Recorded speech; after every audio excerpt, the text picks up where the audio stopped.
الحمد للہ رب العالمین والصلاة والسلام علی رسولہ الکریم وعلی آلہ واصحابہ اجمعین الی یوم الدین۔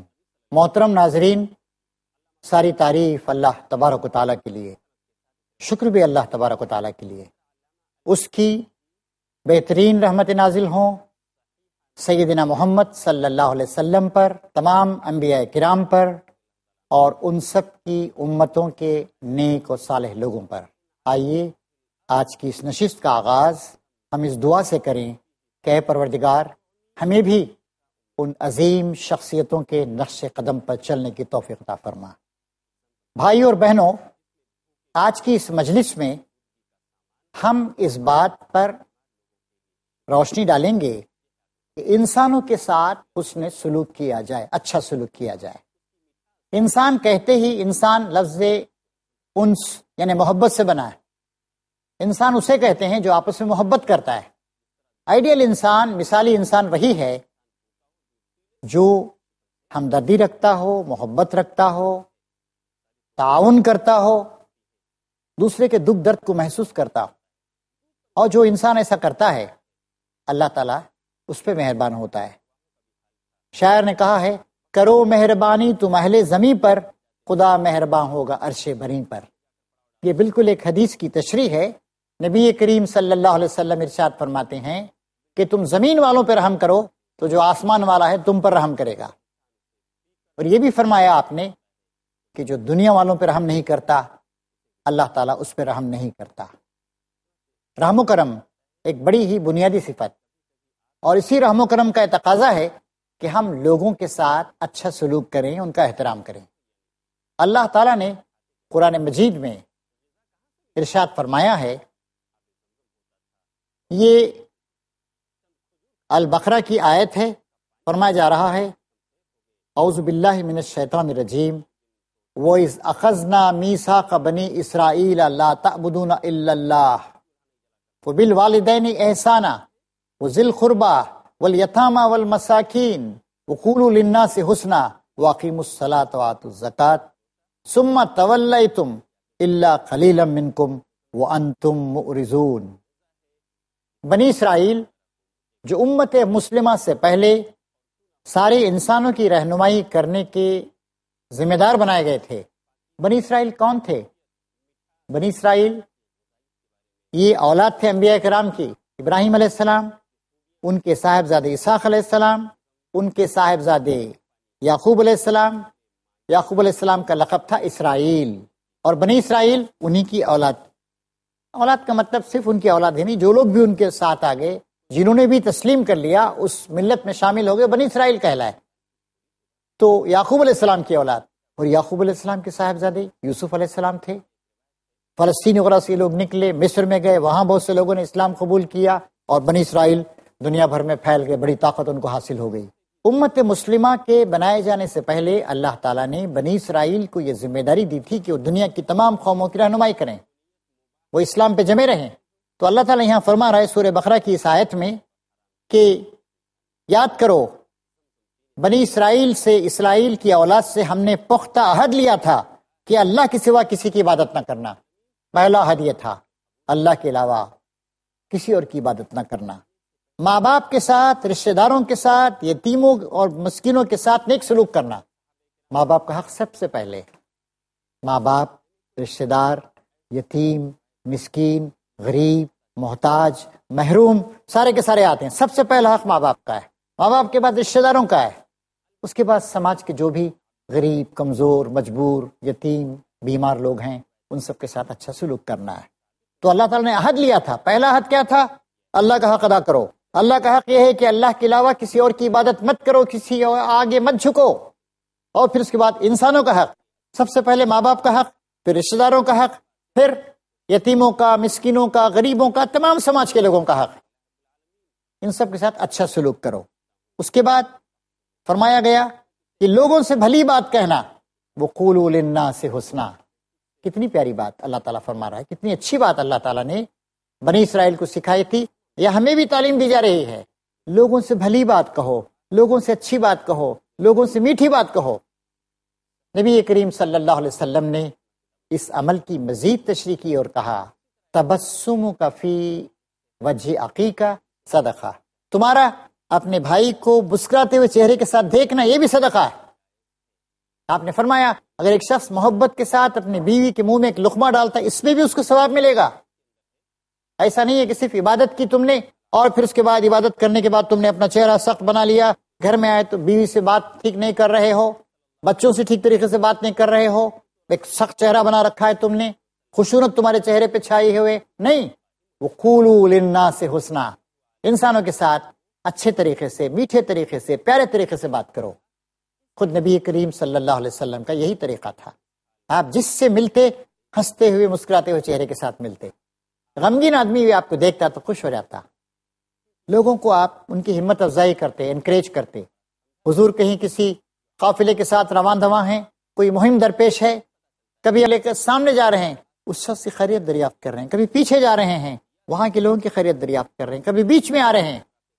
نبی کریم صلی اللہ علیہ وسلم کبھی بازار میں جاتے، بچوں سے محبت کے ساتھ بات کرتے، کبھی کسی بچے کو اپنی سواری پہ پیچھے بٹھا لیتے، بچوں کو تھپ تھپاتے، بیمار کے پاس جاتے نبی کریم صلی اللہ علیہ وسلم تو بیمار کے چہرے پر، اس کے پیشانی پر، اس کے سینے پہ ہاتھ پھیرتے، اسے اطمینان دلاتے، لا باس طہور انشاءاللہ، کوئی برائی نہیں، کوئی گھبرانے کی بات نہیں، انشاءاللہ تم اپنے گناہوں سے پاک صاف ہو جاؤ گے، گھبرانے کی ضرورت نہیں اس بیماری میں۔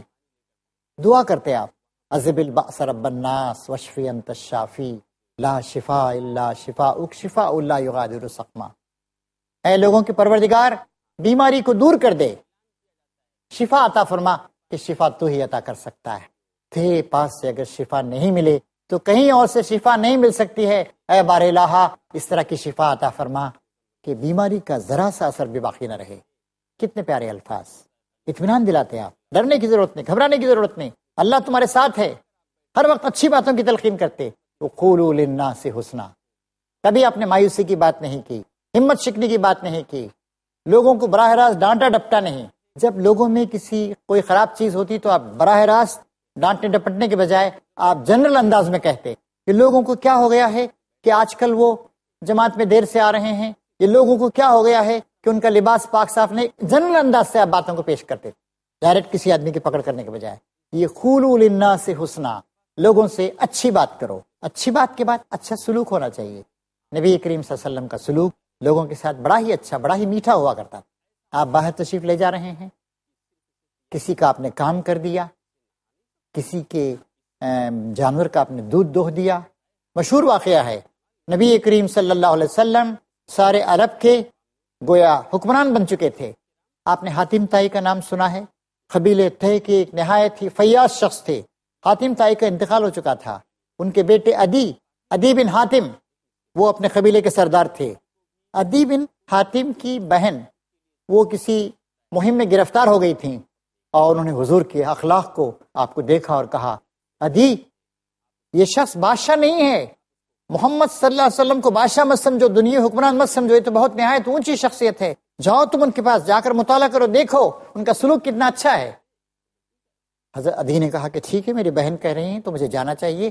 طویل سفر طے کر کے نبی کریم صلی اللہ علیہ وسلم کی خدمت میں مدینہ حاضر ہوئے اور حضور نے کہیں ملے، حضور نے کہا کہ چلو میری جھونپڑی میں چلو۔ راستے میں ایک عورت جو بہت کوئی عقل مند عورت نہیں معلوم ہو رہی تھی، حضور کا ہاتھ پکڑ کے کچھ کہتی رہی، حضور سنتے رہے، حضور نے ریجیکٹ نہیں کیا، اچھا سلوک کیا حضور نے، اور پھر گھر پہ لائے تو وہاں پر ایک چمڑے کا مونڈا تھا۔ حضرت محمد صلی اللہ علیہ وسلم نے اپنے مہمان کی عزت کرتے ہوئے خود زمین پر بیٹھ گئے اور حضرت عدی بن حاتم کو اس مونڈے پہ آپ نے بٹھا دیا۔ یہ اچھا سلوک دیکھ کر حضرت عدی وہ متاثر ہوئے، ہاں یہ کوئی حکومت حاصل کرنے، کرسی حاصل کرنے کا پھیر نہیں ہے، یہ واقعی اللہ کے رسول ہیں، یہ حسن اخلاق کا مکمل نمونہ ہے۔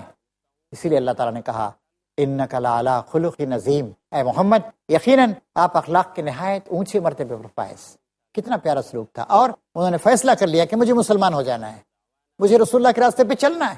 دنیا میں جو اتنا بڑا انقلاب آیا، 100 سال کے اندر ساری دنیا بدل گئی، لینے اور دینے کے پیمانے بدل گئے، اخلاق عالیہ کی تکمیل ہوئی، ظالموں کو ہاتھ کو پکڑا گیا، موڑا گیا، توڑ دیا گیا، مظلوموں کی دادرسی کی گئی، بادشاہوں کے خزانوں میں جو دولت جمع شدہ تھی ہزاروں سال سے، اس کو وہاں سے لے کر عوام میں تقسیم کر دیا گیا، عوام خوشحال ہو گئے، زکوٰۃ دینے والے لوگ نہیں تھے، کیسے ہوا؟ نبی کریم صلی اللہ علیہ وسلم نے اس کی ابتدا اس طریقے سے کی کہ اخلاق، پاکیزہ اخلاق. تو یہاں فرمایا جا رہا ہے کہ قولوا للناس حسنا. اس کے بعد کہا جا رہا ہے کہ اور بنی اسرائیل کو نصیحت کی گئی تھی کہ وہ نماز قائم کریں اور زکوٰۃ دیں. نماز ساری برائیوں کی سرتاج. نماز ان الصلاۃ تنہی عن الفحشاء والمنکر، یقیناً نماز روک دیتی ہے انسان کو برائی سے اور فحاشی سے. اور زکوٰۃ دینے کا ان کو حکم دیا گیا، یعنی تمہارا مال تمہارا نہیں ہے، اللہ کی امانت ہے، ہر سال اس میں سے مقررہ نصاب کے مطابق زکوٰۃ دینا ضروری ہے. اور پھر اس کے بعد یہ فرمایا گیا کہ اے بنی اسرائیل، تھوڑے آدمیوں کے سوا تم سب اس عہد سے پھر گئے اور اب تک تمہاری حالت یہ ہے کہ تم اعراض کا اور نافرمانی کا رویہ اختیار کیے ہوئے ہو. اسی لیے بنی اسرائیل کو معزول کر دیا گیا. تم اب دنیا کی قوموں کی رہنمائی کرنے کے قابل نہیں ہو. اسی لیے محمد صلی اللہ علیہ وسلم کی قیادت میں سرزمین عرب میں جو ایک نئی قوم پل کر جواں ہو رہی ہے، اب اس پر ہمیں ذمہ داری ڈال رہے ہیں. کتنی بڑی ذمہ داری ہے جو ہم پہ ڈالی گئی. آج دنیا میں مسلمان ہر ملک میں ہیں، ہر سماج میں ہیں، ہر زبان بولنے والے ہیں. کیا ہمارا اخلاق و کردار اونچا ہے؟ کیا ہم انسانوں سے محبت کرتے ہیں؟ کیا ہم دوسروں سے ممتاز ڈسٹنگوشڈ ہیں؟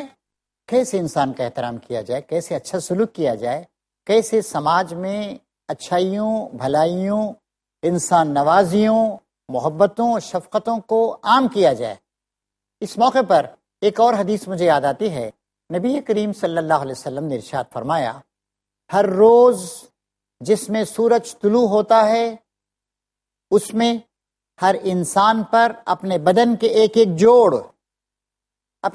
جوڑ پر صدقہ دینا لازمی. دیکھیے حضور کا بات کرنے کا انداز کتنا پیارا ہے. ہر روز جس میں سورج طلوع ہوتا ہے. اور کون سا روز ہے جناب جس میں سورج طلوع نہیں ہوتا؟ مطلب یہ ہے کہ every day of your life صدقہ ضروری ہے. اور کتنا صدقہ دینا چاہیے؟ انسان کے بدن میں جتنے جوڑ ہیں ایک ایک جوڑ پر ایک ایک صدقہ دینا چاہیے. یہاں پر میں ایک مزے کی بات آپ کو بتاؤں. انسان جب پیدا ہوتا ہے تو اس وقت اس کے بدن میں 306 ہڈیاں ہوتے ہیں، اور جب وہ اور بڑا ہو جاتا ہے تو یہ 306 ہڈیاں گھٹ کر 206 ہڈیاں بن جاتی ہیں. آپ کو حیرت ہوگی کہ بھائی 306 ہڈیاں تھیں اور 100 ہڈیاں کہاں چلی گئیں؟ 206 کیسے ہو گئیں؟ مطلب یہ ہے کہ 94 ہڈیوں کے جوڑے وہ جڑ گئے. پہلے وہ الگ الگ چھوٹی چھوٹی نرم ہڈیاں تھیں، بعد میں جڑ گئیں. تو اس طریقے سے ایک بالغ انسان کے بدن میں 206 ہڈیاں ہوتی ہیں. تو 200 جو ہڈیاں جہاں جہاں جڑتی ہیں یعنی 103 جوڑ ہو گئے تقریباً. تو اس طریقے سے نبی کریم صلی اللہ علیہ وسلم نے نہایت پیارے اور ادبی انداز میں، لٹریری انداز میں بتایا کہ ہر جوڑ پر ایک صدقہ دینا چاہیے. پھر الفاظ سماعت فرمائیے رسول اکرم صلی اللہ علیہ وسلم کے، ہر روز جس میں سورج طلوع ہوتا ہے، یعنی ہر روز جو تمہیں مل رہا ہے وہ اللہ کی مہربانی ہے کہ ایک دن اور جینے کا تمہیں موقع ملا، اس میں تمہیں صدقہ کرنا چاہیے. صدقہ کیا ہے جناب؟ اس کی تشریح نبی کریم صلی اللہ علیہ وسلم کرتے ہیں. ہر اچھا عمل صدقہ ہے. میں نے ابھی تھوڑی دیر پہلے ایک حدیث آپ کو سنائی کہ مسکراتے ہوئے چہرے کے ساتھ دوسرے انسان سے ملنا یہ بھی صدقہ ہے. حضور مزید ارشاد فرماتے ہیں کہ 2 آدمیوں کے درمیان انصاف کر دو، یہ صدقہ ہے. صدقے کا مطلب عموماً خیرات یا چیریٹی لیا جاتا ہے، لیکن اسلام نے صدقے کے مفہوم کو بہت ایکسپینڈ کیا، بہت وسیع کیا. ہر اچھا کام، جیسے رسول اللہ نے فرمایا، حدیث کے الفاظ ہیں، مسلم کی کتاب الزکوٰۃ میں حدیث آتی ہے کہ 2 آدمیوں کے درمیان انصاف کر دو، یہ صدقہ ہے. کسی کو جانور پر سوار ہونے میں یا سواری پر سوار ہونے میں مدد دو، یہ صدقہ ہے. سواری پر کسی کا سامان رکھ دو، یہ صدقہ ہے. زبان سے اچھی بات کہو، یہ صدقہ ہے. نماز کے لیے اٹھنے والا تمہارا ہر قدم صدقہ ہے. راستے سے کسی تکلیف دہ چیز کو ہٹا دو، یہ بھی صدقہ ہے. تو دیکھیے چیریٹی یا صدقہ، اس کے مفہوم کو کتنا وسیع کر دیا اسلام نے. نبی کریم صلی اللہ علیہ وسلم کا یہ صدقہ ہے. وہ نبی جو اخلاق کی تکمیل کرنے کے لیے تشریف لائے تھے، انسانوں کو اخلاق کے اونچے مرتبے پہ لے جانے کے لیے تشریف لائے تھے، انسانوں کے درمیان بھائی چارہ اور محبت پیدا کرنے کے لیے آئے تھے. انہوں نے کہا کہ سب صدقہ ہے، دو آدمیوں کے درمیان انصاف کر دینا صدقہ ہے، کسی کو سواری پر چڑھا دینا صدقہ ہے، کسی کا کوئی کوڑا گر گیا ایک اور جگہ آپ نے فرمایا اس کو اٹھا کے دینا، یہ بھی صدقہ ہے، مسکرا کر بات کرنا صدقہ ہے، ہر چیز صدقہ ہے۔ ایک اور موقع پر نبی کریم صلی اللہ علیہ وسلم نے فرمایا تم میں سے ہر شخص پر ضروری ہے کہ وہ صدقہ دے۔ صدقے کا مطلب لوگوں نے سمجھا کہ خرچ کرنا۔ ایک صاحب نے جو مجلس میں تشریف فرما تھے پوچھا یا رسول اللہ اگر ہمارے پاس اس کی گنجائش نہیں ہو تو؟ تب حضور نے فرمایا تب اسے چاہیے کہ اپنے ہاتھ سے کوئی محنت کا کام کرے اور محنت کا کام کر کے کچھ پیسے کمائے، اس کو صدقہ کرے۔ ان صاحب نے دوسرا سوال کیا یا رسول اللہ اس کی بھی اگر ہمارے پاس گنجائش اور فرصت نہیں ہو تو؟ تب نبی کریم صلی اللہ علیہ وسلم نے کہا کوئی آدمی مصیبت میں مبتلا ہے، اس کی مصیبت کو دور کرنے کی کوشش کرو، یہ بھی صدقہ ہے۔ ان صاحب نے ایک اور سوال کیا، بہت سوال کرنے والے تھے وہ صاحب، انہوں نے ایک اور سوال کیا یا رسول اللہ اگر اس کی بھی ہمارے پاس گنجائش نہیں ہو تو if it is not possible for us what should we do؟ تب آپ نے کہا کسی آدمی کے دل کو کچھ دکھ پہنچا ہے، اس کے دکھ درد کو کم کرنے کی کوشش کرو۔ کوئی آدمی بے ہمتی کا اور پستی کا شکار ہے، اس کو انکریج کرنے کی، ہمت افزائی کرنے کی کوشش کرو۔ ان صاحب نے سوچا کہ بھئی آج تو سارے سوالات کر لینے چاہیے، آخری سوال کیا انہوں نے یا رسول اللہ اگر اس کی بھی ہمارے اندر سکت نہیں ہو تو؟ یعنی دیکھیے ذرا ترتیب آپ سماعت فرمائیں، ہر شخص کے لیے ضروری ہے کہ وہ اپنے لوگوں پر پیسہ خرچ کرے، صدقہ دے۔ اس کی گنجائش نہیں ہو تو ہاتھ سے کچھ محنت کرے اور کمائے اور صدقہ دے۔ اس کی بھی گنجائش نہیں ہو تو تب کسی آدمی کی مشکل اور مصیبت میں کام آئے۔ اس کی بھی گنجائش نہیں ہو تو، یہ بھی ممکن نہیں ہو تو کسی آدمی کو انکریج کرے، ہمت افزائی کرے۔ یہ بھی نہیں کر سکتا ہو تو نبی کریم صلی اللہ علیہ وسلم نے فرمایا تو ایسے آدمی کو کوئی نیگیٹو کام، کوئی منفی کام نہیں کرنا چاہیے، اسے چپ کم سے کم خاموش بیٹھ جانا چاہیے۔ اگر میں لوگوں کی کسی معاملے میں کوئی مدد نہیں کر سکتا، بھلائی نہیں کر سکتا، تو کم سے کم میں برائی نہیں کروں۔ آج دنیا کا حال یہی، بہت سے لوگ کوئی بھلائی کا کام نہیں کرتے لیکن برائی کرتے ہیں، پازیٹیو کام نہیں کرتے، نیگیٹو کام کرتے ہیں۔ کسی کی تعریف کیجئے، کسی کی عزت کیجئے، نہیں کر سکتے کم سے کم خاموش بیٹھیے۔ اسے ڈسکریج کیوں کر رہے ہیں، اسے برا بھلا کیوں کر رہے ہیں؟ خود تو کچھ کر نہیں رہے ہیں اور دوسروں کے کاموں میں رکاوٹ ڈال رہے ہیں، صرف تنقید کر رہے ہیں۔ کچھ لوگوں کو ایک مرض ہو جاتا ہے، تنقید کا مرض، کرٹیسزم کرنے کا مرض۔ کسی نے کہا ہے کہ a person who criticizes he need not do anything other than criticism. Throughout the life he can just criticize people.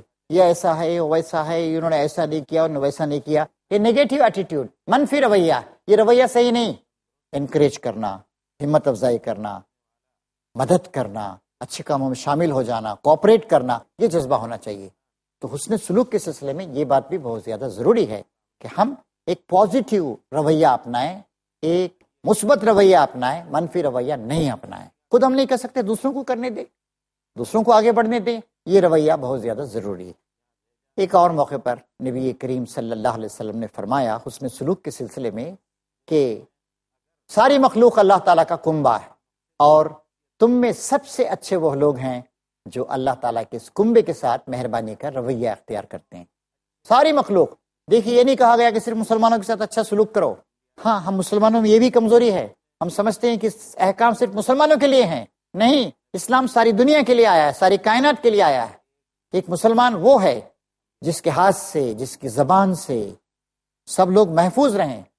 اللہ کے رسول کی اس حدیث پر غور فرمائیے، خدا کی قسم وہ شخص مسلمان نہیں ہے، نہیں ہے، نہیں ہے، 3 بار فرمایا اور کہا کون؟ جو خود پیٹ بھر کر کھائے، اس کا پڑوسی بھوکا سو جائے۔ کتنی بڑی ذمہ داری ہم پر عائد ہوتی ہے۔ پڑوسی سے مراد صرف پڑوسی ہی نہیں ہے۔ ایک بار حضرت عائشہ صدیقہ نے پوچھا یا رسول اللہ پڑوسی، 2 میرے پڑوسی ہیں، یہ پڑوسی وہ پڑوسی، کس کے ساتھ زیادہ اچھا سلوک کروں؟ آپ نے کہا جس کا دروازہ تمہارے گھر سے زیادہ قریب ہو اس کے ساتھ زیادہ اچھا سلوک کرو۔ قرآن شریف کہتا ہے کہ سب سے زیادہ اچھے سلوک کا مستحق وہ پڑوسی جو تمہارا رشتہ دار ہے۔ نمبر 2 وہ جو صرف پڑوسی رشتہ دار نہیں۔ تیسرے صاحب الجنب قرآن شریف میں آیا ہے، یعنی تھوڑی دیر کا جو ساتھی ہے۔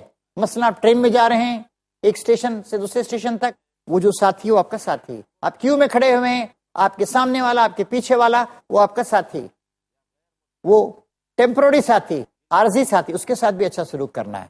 تو اس طریقے سے اسلام چاہتا ہے کہ ہم سب کے ساتھ اچھا سلوک کریں۔ پھر ایک اور حدیث ہے مسند احمد میں ترمذی میں آتی ہے کہ نبی کریم صلی اللہ علیہ وسلم فرماتے ہیں رحم اور ہمدردی اس شخص کے دل سے نکال دی جاتی ہے جو بدبخت ہے۔ خوش قسمت کون ہے، بد قسمت کون؟ خوش قسمت وہ شخص ہے جس کا دل دوسروں کی محبت میں تڑپتا ہے، جو ہمدردی رکھتا ہے۔ ہمدردی کے معنی کیا ہوتے ہیں؟ سمپیتھی، یعنی دونوں کے درمیان ایک تعلق پایا جاتا ہے۔ ہمدردی یعنی دونوں کا درد ایک ہو جاتا ہے، دوسرے کے درد کو محسوس کرتے ہیں۔ ہمیں صرف اپنی فکر نہیں ہوتی، اس بات کی فکر نہیں ہوتی ہے کہ ہم کھانا کھائیں، اس بات کی زیادہ فکر ہوتی ہے کہ دوسرا کھانا کھائے، اس بات کی فکر نہیں ہوتی ہے کہ میری بچی کی شادی ہو جائے، اس بات کی فکر ہوتی ہے کہ سماج میں جو اتنی بچیاں بیٹھی ہوئی ہیں جن کی شادیاں نہیں ہو رہی، ان کی شادیوں کو ہم آسان بنانے کی کوشش کریں۔ تو حضرات، اس طریقے سے یہ ہماری ذمہ داری ہے کہ ہم سب کے ساتھ ہمدردی کریں، سب کے ساتھ محبت کا رویہ اختیار کریں۔ ایک اور حدیث ہے عبداللہ بن مسعود رضی اللہ تعالیٰ عنہ، یہ اس کے راوی ہیں، اور طبرانی میں یہ حدیث آتی ہے کہ تم ہرگز ایمان والے نہ ہوگے جب تک تم رحم نہ کرو۔ اور ایک شخص نے پوچھا ہے رسول اللہ، ہم میں سے ہر شخص رحم کرتا ہے۔ حضور نے ارشاد فرمایا اس رحم سے مراد وہ ہمدردی نہیں ہے جو تم اپنے قریبی لوگوں کے ساتھ کرتے ہو، یہاں اس سے وہ رحمت عامہ مراد ہے جو تمام انسانوں کے ساتھ ہوتی ہے۔ آدمی اپنی بیوی پر رحم کرتا ہے، بچوں پہ رحم کرتا ہے، قریبی لوگوں پہ رحم کرتا ہے۔ نبی کریم صلی اللہ علیہ وسلم یہ چاہتے ہیں کہ رحمت عامہ، سب لوگوں کے ساتھ رحم، سب کے ساتھ ہمدردی، ہمارے اندر ایک سوشل سینس پیدا ہو اس طرح کا کہ سارے انسان اللہ کے بندے ہیں، غربت کا خاتمہ ہونا چاہیے، ساری خرابیوں کا خاتمہ ہونا چاہیے، یہ رویہ ہمارے ساتھ پیدا ہونا چاہیے۔ آخر میں ایک حدیث پر اپنی باتوں کا اختتام کروں گا۔ نبی کریم صلی اللہ علیہ وسلم فرماتے ہیں رحم کرنے والوں پر رحمان رحم کرتا ہے، تم زمین والوں پر رحم کرو، آسمان والا تم پہ رحم کرے گا۔ رحم، کرم، محبت، ہمدردی، کوآپریشن، تعاون، ضرورت ہے کہ ہم اس کا نمونہ بن جائے اور ساری دنیا میں ان پاکیزہ جذبات کو پھیلا دیں، تاکہ دنیا ظلم سے بچے، تاکہ دنیا کامیابی کی طرف آگے بڑھے۔ آئیے ہم اس بات کا تہیہ کریں آج کہ ہم ہر انسان کے ساتھ اچھا سلوک کریں گے، کسی کے ساتھ خراب سلوک نہیں کریں گے، اور دنیا کو بھلائیوں سے بھر دیں گے۔ ربنا تقبل منا انک انت السمیع العلیم وتب علینا انک انت التواب الرحیم، وآخر دعوانا ان الحمد للہ رب العالمین۔